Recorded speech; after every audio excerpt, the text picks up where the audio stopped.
You know, I don't claim to be the smartest guy in the world when it comes to this stuff, but I'm pretty confident I'm not the dumbest guy in the world when it comes to this stuff. And I'm telling you folks, we are, if not in the eye of the storm, very close to being in the eye of the storm.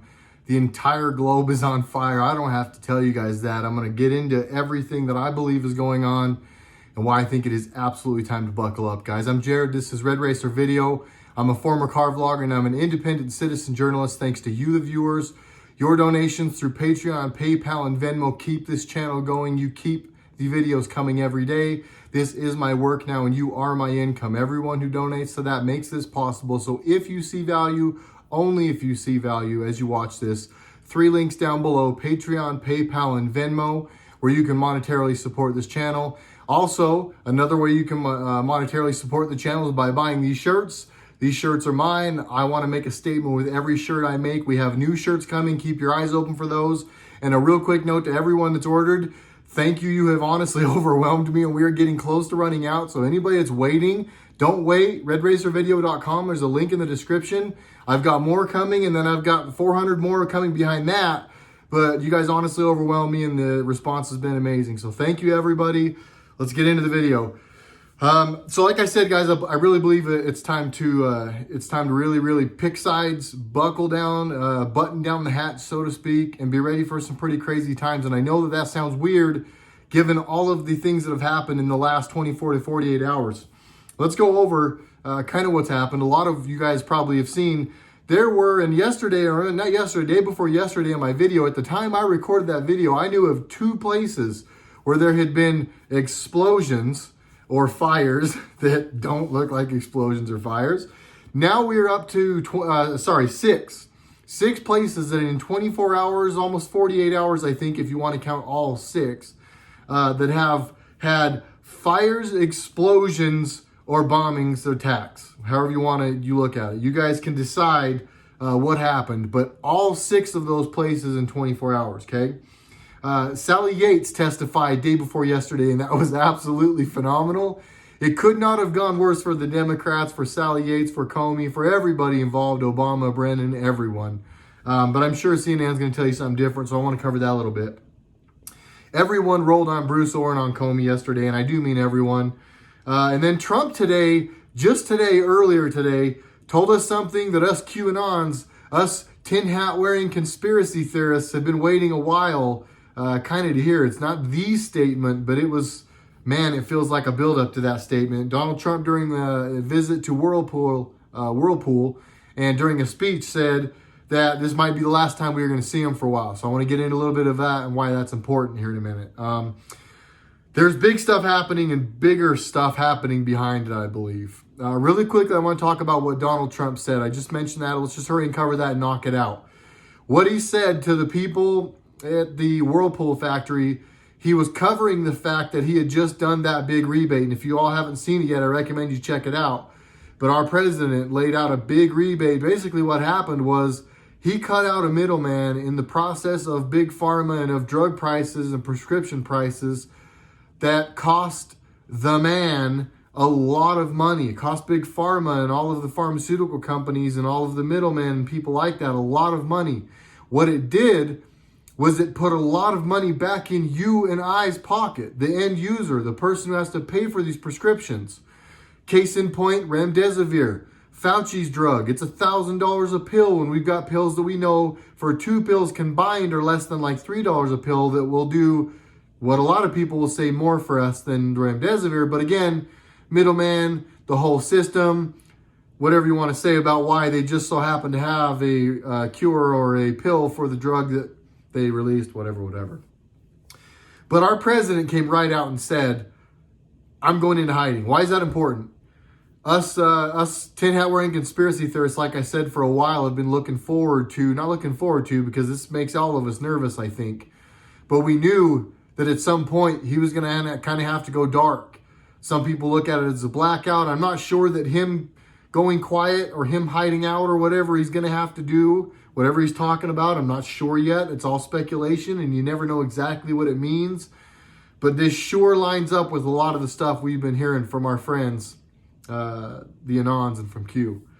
So when all this goes down, when things are like absolutely at their worst, or when we're in the eye of the storm, or when the real stuff is kicking off, we are told that there will be a tweet or a message that goes out that says, I believe it's ladies and gentlemen, the storm is upon us, or people, men and women of America. I can't remember the exact quote, but the storm is upon us.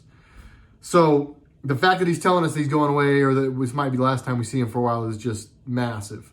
Let's now stack that on top of the fact that Beirut, North Korea, Wuhan, China, the United Arab Emirates, Iraq, and St. Paul, Minnesota are all burning, / got bombed, / were attacked, / had really, really coincidental explosions, whatever you're comfortable calling them. This looks bad. We're also being told, and we have been told, that August would be a really hot month. Call me a conspiracy theorist, but I think that 6 massive bomb / fire / attack / whatevers in a 24-hour period in August would constitute someone calling August a hot month. Again, all speculation. Let's hear from you out in the comments. Real quick, my YouTube stuff, if you're not already, make sure you're subscribed. If you thought you were subscribed, make sure you're still subscribed. Before you go, please smash the like button and also leave a comment. They're all very helpful. Again, keep in mind that all those things happen in like a 24 to 48 hour window. Going back to the Sally Yates hearing, I want to touch on some things that happened. Originally, I had notes that probably were going to make this a 20-minute video, and I decided I didn't want to make a 20-minute review video of the Sally Yates hearing, because it really, honestly, was a lot of repetitiveness. It was incredibly redundant, a lot of the same. So something we saw was that Bruce Orr got sacrificed. Sally Yates a number of times basically said that Bruce Orr was the guy that I trusted with this stuff, and so he's probably the one to blame.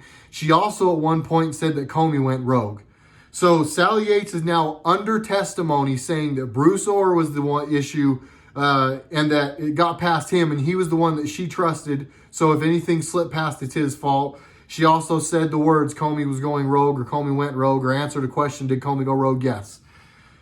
That much was made clear by a number of different people. There were also Democratic senators that in their line of questioning also very much pointed the finger at Comey and at Orr. So if you guys haven't already seen it, I highly recommend you go back and watch Sally Yates' testimony in front of the Judiciary Committee, I believe it was, day before yesterday. Very, very good. It's 4 hours long, but I'm telling you, it is loaded with good stuff. Again, a little redundant. Yates and Klobuchar, when it was Klobuchar's turn to answer questions, it's hilarious. It's a lot of the same. So again, I'm not going to beat a dead horse, but in their line of questioning, they're not asking questions. They're telling a story. So in Klobuchar's line of questioning, she basically tried to retell the story that we know Donald Trump has people in his campaign that were talking to Russians. We know that this person did this. We know that this person did that. All the things that she knew, keeping in mind the Mueller report couldn't prove any of this, right? After 2 years, 3 years, $30 million, whatever, none of this has been proven. But they think that because they've got a couple of minutes on camera and they know CNN's going to spin this question exactly how they want him to, they go ahead and tell you guys that he's a Russian agent again, and that Flynn's actually guilty of all these big things again. They leave out the fact that he got ambushed at the White House. That wasn't actually an interview. He didn't have any legal representation there.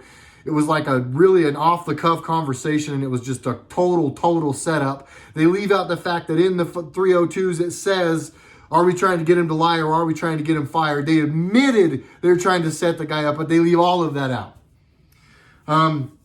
What's funny about all this is she tries to say that Flynn having a conversation with Kislyak, Flynn, the incoming national security advisor, having a conversation with somebody from Russia who he's our national security advisor. He's going to have conversations.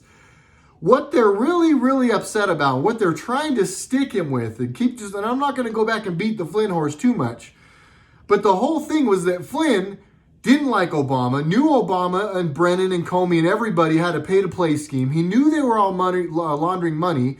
He was going to audit all of the Five Eyes and find out all of this money was disappearing. He was going to go after Obama and Hillary for giving weapons and munitions and nuclear material to Iran and all these countries. He was going to expose the fact that they were doing stuff with China. He was going to do all of this. So do you think he's going to tell Barack Obama or Comey or any of those guys who come to have an off-the-cuff conversation where they didn't even call and he didn't have any legal representation, do you think that Flynn's going to tell them anything? And I'm not saying he even lied. But if he did, could you see why maybe he would keep that information away from the people that he knows to be crooked? I'm not a detective or anything. I'm not a sleuth. But that seems like common knowledge stuff. That seems like something even a stupid YouTuber like myself could connect the dots on. But let's move on.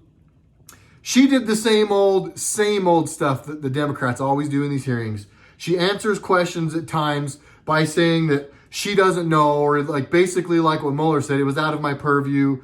She dodges questions and refuses to answer questions all the time, saying that if it was a question that clearly implicated Obama and Biden and everything. So if they asked her questions about the information that has already come out, the stuff that clearly implicates Obama, Biden, Brendan Comey, all of them, shows that they were framing Flynn, shows that Obama was running it, shows that they all know this stuff is not hearsay, people. And if you think it is, your sources are completely whack and you need to watch more of RedRacer video. One more plug, go subscribe.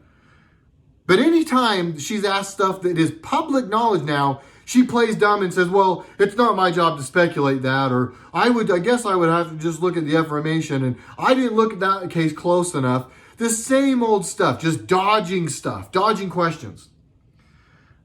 But whenever she had an opportunity, whenever somebody hinted that Trump's a Russian again, or that Flynn was dirty again, or that Flynn really was guilty of perjury and that we shouldn't have let him go, she had no problem in those cases kind of willy-nilly like, well, yeah, you would think that they would know that. Well, you would think that you would know the stuff that's already been released that everybody knows. But apparently not. This stuff, I almost swore. This stuff is obvious. Ted Cruz, big shout out to Ted Cruz, senator from Texas, did a brilliant job of forcing her to answer questions. He went through and timelined everything. And she could not dodge the questions because he timelined it so well. And he did a good job. I mean, go back again. If you can do nothing more than watch part of that hearing, watch what Ted Cruz did to her because it was beautiful. Again, whenever they ask questions that were assumptive, and I wrote this down a couple of times because it happened over and over, you could tell that there were questions that were clearly scripted.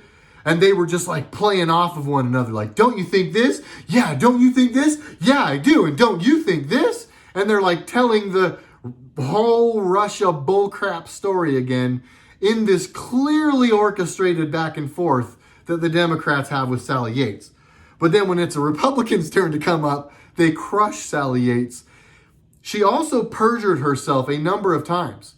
It was pointed out by, I think his name is Holly. It was pointed out that in her last time she testified, she said that she hadn't looked through some documents. And then she testified day before yesterday that she had indeed looked through those documents. Clearly perjured herself. Remember, Flynn, the whole reason that they are swearing he needs to stay locked up and should be locked up is because he perjured himself. So they say. She just perjured herself on national TV, not in a meeting where they kind of sort of snuck up on him and interviewed him without his attorneys there. She knew she was under testimony. She just perjured herself. Did her house get raided at 5 or 4 in the morning? Is she in her pajamas getting humiliated on CNN? No, she's not. You can see that they're scrambling and going back and forth and taking this all over the place, trying to repaint the narrative and just keep all of what's actually coming out in her testimony from coming out. They kept trying to put the Trump administration back under the gun. We weren't here to look at the Trump administration. We were here to interview or to have a hearing and to have Sally Yates testify. I look at something. I noticed something in all of this. You have to think that because they were trying so hard, and this clearly became the Republicans running for office during this hearing, by their bashing of the president and by their trying to prop up the Democratic candidates and the things that they've done and the Democratic Party's response to things, it was absolutely obvious that they are losing in the polls badly and they are needing every minute they can get on TV to run for office. Just my speculation, my observation. One of the times she perjured herself, it happened right on camera, 10 minutes apart from each other. I'm going to hurry and break this down because I want to try and keep this under 20 minutes if I can. 10 minutes or so after she'd said one thing, she said another, okay? They had asked her about the FISA applications and how those FISA applications got renewed and renewed and renewed and renewed. Her excuse was that she had people that she had entrusted to do these things, and that she had 113,000 people at the FBI and the DOJ that she ultimately was responsible for. So she kind of fell on the sword and like tried to do the right thing and say, you're right, it's my fault. But then she tried to make us feel bad for her by saying, 113,000 people I watch over. So that was her excuse when they asked her about the FISA application of Carter Page. So she ducked it and said, not my fault, they screwed it up, I wasn't paying attention. 10 minutes later, almost the exact same question, but they put a little twist on it and they get her to screw up so bad. So 10 minutes later, she gets another question about the FISA process. And they ask her, do you even have a process for the FISA application? She said, yes, we have a process for that FISA application. And they asked, well, did you follow it? And her answer was, no, I didn't follow it. I did this one more closely. I reviewed this one more closely because this was obviously a sensitive matter, because I think she finished it off by saying Carter Page was, related to the Trump campaign.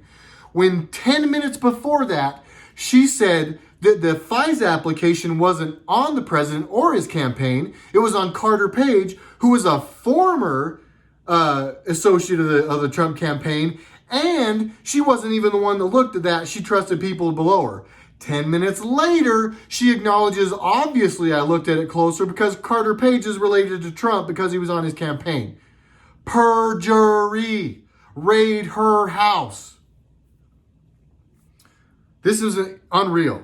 Unreal how badly this went for her. And again, I'm only doing this because I know CNN, MSNBC, NBC, ABC, all of them didn't tell you guys any of this stuff.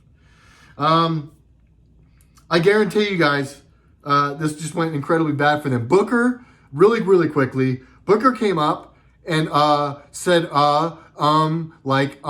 15 times as he tried to stumble his way through a narrative where he did the exact same thing, which is try to repaint the Russia collusion, Trump's bad, Democrats are good. He looked like an idiot.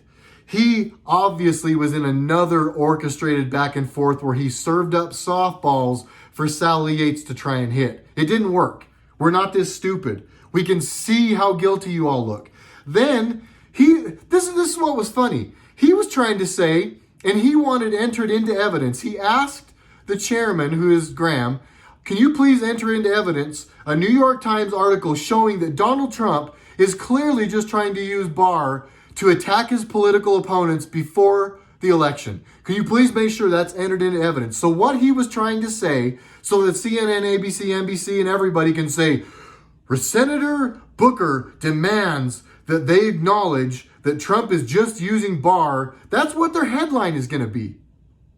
They're clearly scared to death that the Durham and that the Horowitz investigations are going to get done and that the world is going to see how crooked all these people are before the 2020 election.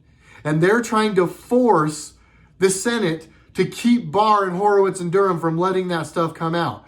How guilty do you look? Do you really think we don't see that you're basically saying, oh man, we're screwed. Please don't let this out yet.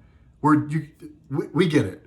We get it. We may not be the sharpest tools in the shed, but we're still tools, okay? And we still saw that one coming. Like, man, Booker looked like an idiot for his entire time on camera. Booker, you're a moron. Okay. Basically, they answered that one up by trying to push the whole mail-in vote thing. We've done that a million times, guys. Mail-in vote is that's how they steal elections. Like 20% at least of the ballots are corrupt, stolen. They cheat with them. That's just what it is, okay? I want to touch on one more thing, and then we're going to kind of change subjects and finish this thing up. Graham asked some questions along the same lines, essentially telling them they were moving forward with the Durham stuff, whether they wanted them to or not. He basically called Booker on it and said, yeah, guess what, dude? Too bad. This stuff's moving forward. And he basically said that Durham is going to do things as he should do things, and that this election should not be a reason why anybody gets a get out of jail free card. And he asks Yates what she thought of that. She could not back herself out of that corner, and she was forced to say, yeah, whatever Durham thinks or whatever Horowitz thinks, I think it was Durham, she said, I agree that whatever he's going to do, he should do, and he should follow the rule. I agree with her second statement, not her first one, where she answered Booker's question that, yeah, this looks like a political hit. Give me a break. We're not that stupid, okay? They mean to steal this election through the mail. This is all about smoke and mirrors. All the stuff that's really happening is happening, and a lot of it's been funneling through China, and they're clearly just trying to divert our attention to Russia. End of story. That's why. And they don't want our government liking Russia and talking to Russia because they just don't, for obvious reasons, okay? Dig down your own rabbit hole for that one. Links in the description. X22 report, Dan Bongino, a lot of people who are very, very, very smart at this stuff. I want to touch on one more thing. I was listening, okay? I do my research at home. Thank you once again, everybody that donates to the channel. Patreon, PayPal, Venmo helps me do this. Buys the shirts at RedRacerVideo.com. Link in the description. 2 to 3 day shipping, depending on the day you order it. Almost as cool as Amazon, except I'm not a crook like Bezos. But I was at home. My kids were watching Amazon Music, listening to like just funny little kid music, chicken nugget songs and stuff like that. All of a sudden, there's a song on the Amazon Music, and this isn't like just it was Amazon Music. The Amazon Music icon is on the screen. The song is "Up Your Butt with a Coconut, Up Your Butt with a Coconut." Like 3.5 minutes of singing "Up Your Butt with a Coconut," and there is even a spot in there where it says, "Go ahead, kids, stick it up there." Amazon Music telling my kids stick a coconut up their butt. Just thought I'd throw that in, folks. Think about that the next time you order from Amazon, okay? This is not okay. They are coming after our children. They are programming and they are poisoning their minds. It is unreal. I just saw what my camera did. That was weird. That was Jesus' way of telling you guys Amazon scum. I want to finish this off, guys, by saying something. We've noticed this pattern here, okay? Trump keeps saying China, China, China. He keeps saying now, and he is making no mistake about letting everyone know that it is the China virus. He called it the China virus on TV today many, many times. The mainstream media keeps saying Russia, Russia, Russia. China leads to Obama and to Biden and to all the stuff they're doing. Russia and everything that they're trying to push leads us down a smoke and mirror path that will just keep them from taking all of them to Gitmo and dropping them off in the ocean somewhere. The Democratic states are still trying to use this virus to bail themselves out, to keep us from seeing that all these politicians are screwed, already wearing ankle bracelets, some of them maybe already dead. They're trying to keep us from seeing that Hollywood and that all these entertainers are already screwed. Some of them, again, arrested. Some of them, I think, already dead. They're just trying to hide their failures. They're blatantly obvious and intentional failures in all these Democratic states where they want bailouts. It was their policies that they meant to destroy their states with that put them in a position where they need these bailouts. So do not think that it is Donald Trump's fault for not bailing them out. And President Trump, you'll never see this, but if you ever did, thank you for not bailing them out. They made their beds, let them lay in it. Everyone, we are in biblical times. I truly believe that this is going to be a very, very, very wild month. And I still think that leading all the way up to election, we have a lot on our plate. Don't lose faith. Do not overreact. Remember that logic and cooler heads will prevail. Pray for our leaders. Pray for the globe. This isn't just an America thing. We are all in this together. I know that all of our countries are fighting their governments. We're seeing it across the globe. It is not just an American. If you think that, stop being so spoiled and start thinking bigger. We are all in it together. I love you all. One more time, Patreon, PayPal, Venmo if you don't think these videos suck. If you love this shirt, hurry and buy the remaining ones that I have left. There's not a whole bunch, but I do have a lot more coming. RedRacerVideo.com. Go and see my friends at thebakery.com. Amazing news. That is where you should be getting your news now. Thebakery.com. I love you all once again. Jared, Red Racer Video, and I'll see you on the next one.